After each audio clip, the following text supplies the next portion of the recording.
आज हम बात करेंगे एक ऐसी प्राकृतिक आपदा की जिसका नाम सुनते ही हमारे जहन में तबाही और बर्बादी की तस्वीरें उभर आती है, बादल फटना या क्लाउड बर्स्ट। ये सिर्फ मूसलाधार बारिश नहीं है, बल्कि इससे कहीं ज्यादा विनाशकारी घटना है। और जब हम बादल फटने की बात करते हैं तो 2013 की वो भयानक त्रासदी जिसने पूरे उत्तराखंड को झकझोर दिया था, उसे भूलना नामुमकिन है। जब किसी संवहनीय बादल से थोड़े समय में बड़ी मात्रा में वर्षा जल निकलता है तो इसे बादल फटना या क्लाउड बर्स्ट कहा जाता है। ये आमतौर पर गरज के साथ आता है और अचानक बाढ़, भूस्खलन और जल संबंधी अन्य प्रकार की आपदाओं का कारण बन जाता है। भारतीय मौसम विज्ञान विभाग (IMD) के अनुसार अगर 20 से 30 वर्ग किलोमीटर के क्षेत्र में 1 घंटे के भीतर 100 मिलीमीटर या उससे ज्यादा बारिश होती है तो उसे बादल फटना माना जाता है। बादल फटने के कारण वायुमंडलीय अस्थिरता। वायुमंडल के भीतर तापमान और दबाव में तीव्र परिवर्तन ऐसी स्थितियां पैदा कर सकते हैं जिससे संवहनीय बादलों का तेजी से निर्माण और विकास हो सकता है। उदाहरण: जून 2013 में भारत के हिमालयी राज्य उत्तराखंड में विनाशकारी बादल फटने और भारी वर्षा हुई।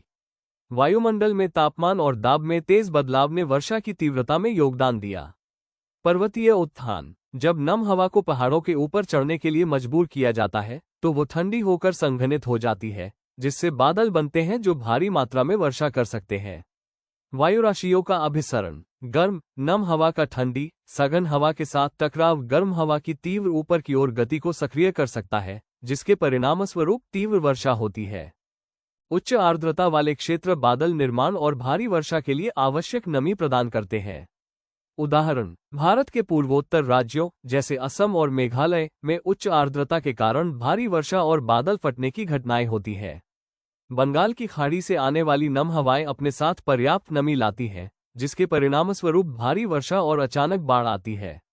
वायुमंडलीय गड़बड़ी। निम्न दबाव प्रणाली और अन्य मौसम संबंधी गड़बड़ियों के कारण संवहनीय बादल तेजी से विकसित हो सकते हैं और भारी बारिश हो सकती है। प्रभाव। अचानक बाढ़। अचानक और तीव्र वर्षा से जल निकासी प्रणालियां प्रभावित होती हैं, जिससे निचले इलाकों में तेजी से बाढ़ आ जाती है। भूस्खलन। अत्यधिक नमी मिट्टी को संतृप्त कर सकती है, जिससे खड़ी ढलानों पर भूस्खलन हो सकता है। संपत्ति की क्षति। बाढ़ का पानी बुनियादी ढांचे, इमारतों और वाहनों को नुकसान पहुंचा सकता है, जिससे महत्वपूर्ण आर्थिक नुकसान हो सकता है। जीवन की हानि। बादल फटने से बाढ़, भूस्खलन और अन्य संबंधित आपदाओं के कारण जनहानि हो सकती है। उदाहरण: जून 2013 में उत्तराखंड में बादल फटने और बाढ़ आने से भारी जनहानि हुई। तेज और तीव्र वर्षा के कारण भूस्खलन, अचानक बाढ़ और इमारतें ढह गईं, जिससे हजारों लोग मारे गए। परिवहन में व्यवधान। बाढ़ग्रस्त सड़कें और बाधित परिवहन नेटवर्क लोगों और माल की आवाजाही में बाधा डाल सकते हैं।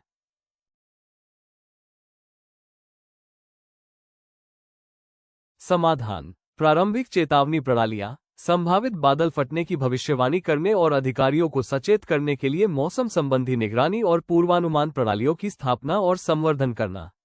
आपदा तैयारी। संवेदनशील क्षेत्रों में रहने वाले समुदायों के लिए आपातकालीन योजनाएं विकसित करना और उन्हें संप्रेषित करना, ये सुनिश्चित करना कि उन्हें निकासी मार्ग और सुरक्षित स्थान पता हो।